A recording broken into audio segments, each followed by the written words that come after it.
Um pastor humilde, mãos calejadas, entre figueiras e pedras quentes das colinas de Tecoa, foi ali, no silêncio de uma vida simples, que nasceu a verdade que ninguém quis ouvir. A cena é tão comum que quase passa despercebida. O vento levanta a poeira dos caminhos, um cão ladra ao longe, o som das ovelhas se mistura ao assobio do pastor. Mas sob aquela rotina havia algo que não se apagava, uma inquietação que queimava como brasa escondida, a indignação de quem vê os frágeis sendo esmagados e não consegue mais calar. Amós era esse homem, conhecido por seu trabalho nas pedras e nos campos, por cuidar do rebanho e pelo esforço em cultivar árvores que davam fruto aos outros. Não era de palácios, não trazia títulos, seus dedos carregavam a marca do trabalho e sua fala vinha direta, sem ornamentos. E foi nesse lugar de humildade que o chamado o alcançou, não com trovões nem com cortejos, mas com uma convicção firme, uma ordem que não podia ser ignorada, ir até Samaria e dizer a verdade sobre o que havia ali. A verdade que ele recebeu não era uma promessa suave. Era um diagnóstico cortante, injustiça generalizada, culto vazio, líderes que protegiam privilégios enquanto ignoravam o clamor dos pobres. Amós ouviu a voz que lhe dizia para arrancar o véu da aparência, para expor o que se escondia atrás do luxo e do barulho das festas. Ele deixou Tecoa, suas figueiras e seu rebanho, e caminhou para a cidade brilhante, onde o ouro e a fome conviviam lado a lado. Se quer mais histórias como essa, inscreva-se e ative as notificações. Samaria recebeu Amós com sua pompa habitual, roupas finas, mesas fartas, casas adornadas. De fora, tudo indicava prosperidade. Por trás das portas fechadas, porém, havia um outro quadro. Dívidas sufocantes, pesos injustos nas balanças, comida de má qualidade vendida ao preço do trigo fino, comerciantes que trocavam a verdade por lucro, juízes que selavam sentenças compradas, mulheres e homens cujos filhos eram forçados a trabalhar para sustentar o luxo alheio. Era um sistema que transformava o altar em fachada e a religião em mercadoria. Amós não usou meias palavras. Sua voz era rápida, direta, quase agressiva na precisão. Ele viu a ostentação e a chamou pelo que era, espetáculo hipócrita que cobria feridas abertas. E para que sua denúncia cortasse fundo, ele usou imagens que queimavam na memória. Vocês, vacas de Bazã, disse ele, mirando aqueles que se empanturravam às custas dos pobres, traçando uma figura que ninguém poderia ignorar. Animais gordos e indiferentes diante do sofrimento. Essa imagem volta e volta como açoite na consciência da cidade. Ele denunciou práticas concretas, balanças viciadas que arrancavam o pão da boca de quem precisava, negociantes que vendiam o pior trigo como se fosse qualidade, festas religiosas que eram apenas pretextos para a ostentação. Não foi um ataque contra a fé em si, mas contra a corrupção que se escondia de trás dela. Amós afirmava que Deus não se agradava de rituais vazios quando a justiça era negada. A adoração, para ele, era inseparável da justiça social. Não há culto verdadeiro onde o pobre é calcado. Ao longo de suas palavras, imagens bíblicas emergiam como sinais dramáticos que o povo conhecia e não podia ignorar.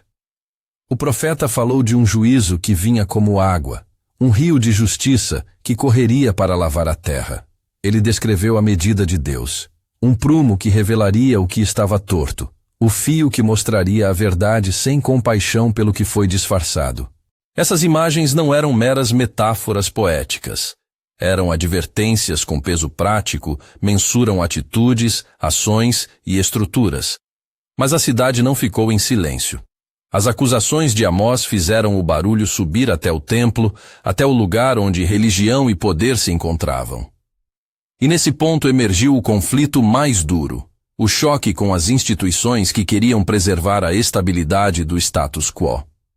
Amazias, sacerdote em Betel, deu voz institucional à resistência. Ele não quis debater, quis repelir.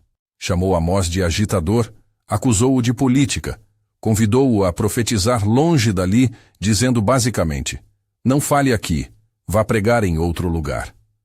A acusação de Amazias era clara. A profecia de Amós ameaçava uma ordem que beneficiava muitos.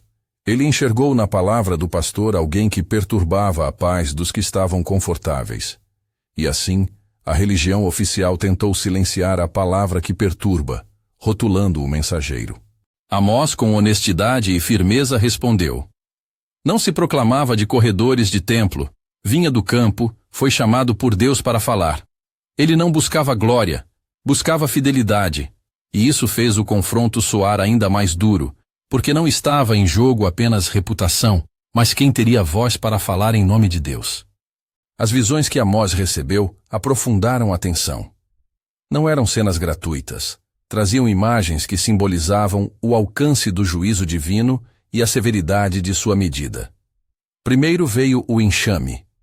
Gafanhotos que devoravam o que restava, um ataque que não só tirava sustento, mas expunha fragilidades da economia, da segurança cotidiana.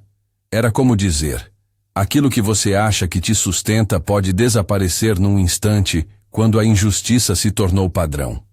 Depois, o fogo. Não um fogo vago, mas uma chama que consumia até os fundamentos, que rasgava até os lugares mais escondidos. Fogo até os abismos. Essa imagem traduzia um juízo que não poupava o que estava apodrecido por dentro. E por fim, o prumo. Deus coloca uma linha, mede a cidade e revela o que fica fora de alinhamento. O prumo não perdoa relinchos de aparência. Ele mostra o que é reto e o que é torto, sem barganhas. Diante dessas visões, Amós não se fechou em julgamento seco. Havia em sua palavra também espaço para intercessão. Ele sabia que o juízo tinha um propósito corretivo, não apenas punitivo.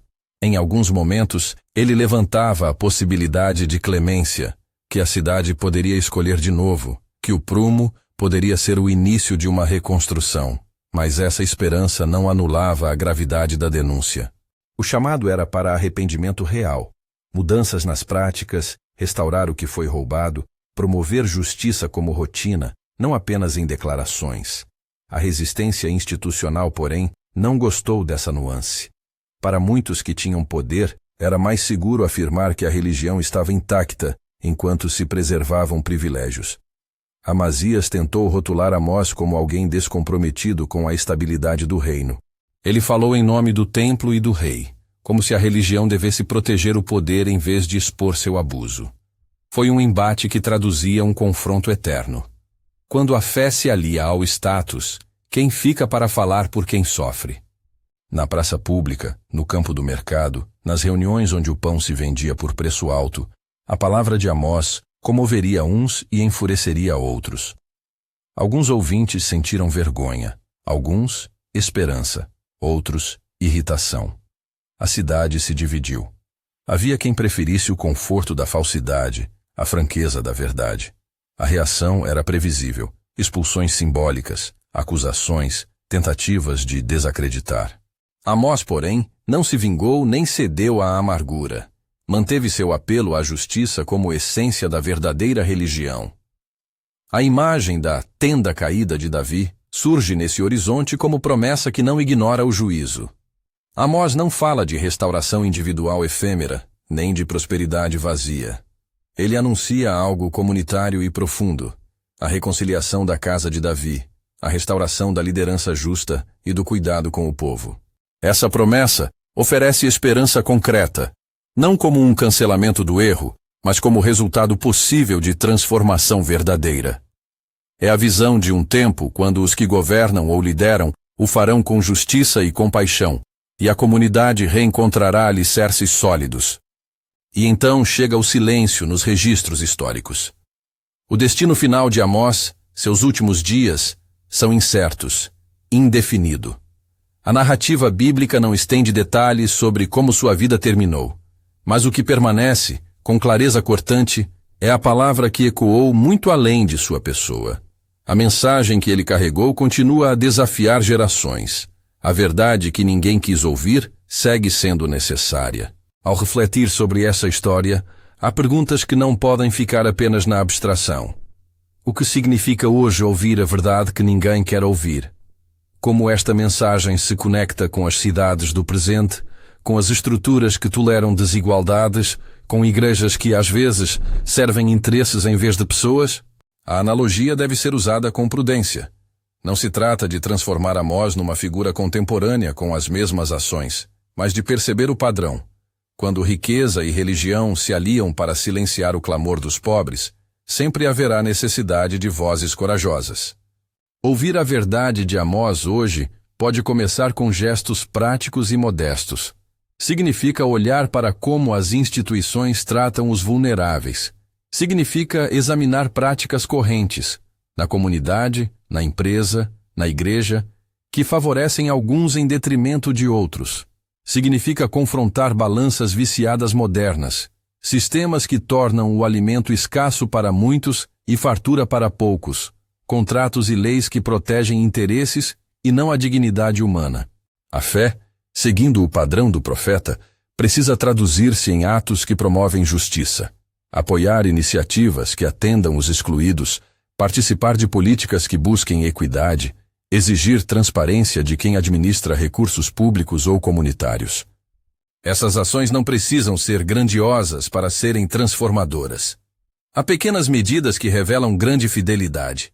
Explicar o preço justo a um vizinho, ajudar alguém a recuperar seus direitos, transformar a mesa da igreja em espaço de partilha efetiva. Em contextos institucionais, pode significar cobrar que a liderança seja responsável e que recursos sejam usados para sustentar os marginalizados. A justiça que Amós queria não era mero sentimento. Era um jeito concreto de viver que mudava como as pessoas se alimentavam, como eram julgadas, como eram tratadas em momentos de crise. Ao mesmo tempo, é preciso reconhecer que ouvir Amós incomoda. Verdades que expõem privilégios raramente são bem recebidas. Há uma tendência humana e institucional de colocar a aparência acima do fato. Por isso a palavra profética exige coragem. Coragem de falar quando todos preferem o silêncio. Coragem de ser desacreditado quando a verdade precisa ser dita. Coragem de seguir sendo fiel quando o custo é alto. Amós nos lembra que a fidelidade não se compra nem se negocia, ela se demonstra na coerência entre crenças e ações. Mas não podemos esquecer a esperança que perpassa todo o livro do profeta. A justiça anunciada não é destruição sem futuro, é correção que aponta para a reconstrução. A tenda caída de Davi é a imagem de um povo que pode se reerguer no cuidado mútuo, com líderes que governam para o bem comum e com uma fé que gera vida. Essa promessa convoca a agir, porque restauração exige esforço coletivo. Reparar injustiças, devolver o que foi tomado, abrir espaços para os excluídos participarem da vida comunitária. Assim, a história de Amós permanece um convite contundente. Escutar não apenas com os ouvidos, mas com o corpo e as mãos. Ouvir a verdade que ninguém quis ouvir pode significar ir ao encontro do pobre para aprender seu nome. Pode significar revisar contratos, práticas e relacionamentos. Pode significar, em ambientes de fé, transformar o culto em motor de justiça e cuidado concreto. A voz do profeta nos desafia a transformar indignação em ação e a transformar ritual em responsabilidade. Para quem sente esse chamado hoje, há passos concretos que podem ser tomados. Começar por examinar a própria vida e a própria comunidade. Onde há conforto que encobre negligência? Onde os sistemas locais beneficiam alguns de maneira injusta? Depois, engajar-se em ações que promovam reparação. Apoiar projetos que garantam alimentação, saúde e educação a quem precisa. Requerer transparência e ética de líderes. Criar redes de apoio que ampliem oportunidades para os marginalizados. E sempre lembrar que essas mudanças demandam persistência. Não são gestos isolados, mas caminhos que suavizam o prumo e ajudam a construir um rio de justiça que corre. Ao encerrar, é preciso reafirmar o cerne desta narrativa. Amós foi um homem simples chamado para dizer uma verdade incômoda. Essa verdade foi rejeitada por muitos, protegida por outros, mas deixou um legado que ultrapassa sua vida incerta. A palavra do profeta continua a nos confrontar. Quando a religião e o poder se associam para proteger privilégios, alguém precisa falar. Quando a adoração se desconecta da justiça, a fé se torna fantasia. E quando a verdade é dita com coragem, mesmo que ninguém queira ouvir, ela tem força para mudar corações e estruturas. Se essa história tocou você, compartilhe. Juntos, fazemos justiça ecoar. Que a imagem das vacas de Bazã nos alerte, que o prumo nos mostre o que precisa ser ajustado, que o rio de justiça seja nosso desejo e trabalho diário, que a promessa da tenda de Davi nos inspire a reconstruir com humildade e coragem, e que, assim como aquele pastor de Tecoa, possamos responder ao chamado, mesmo quando a verdade que temos de dizer for justamente a que ninguém quer ouvir.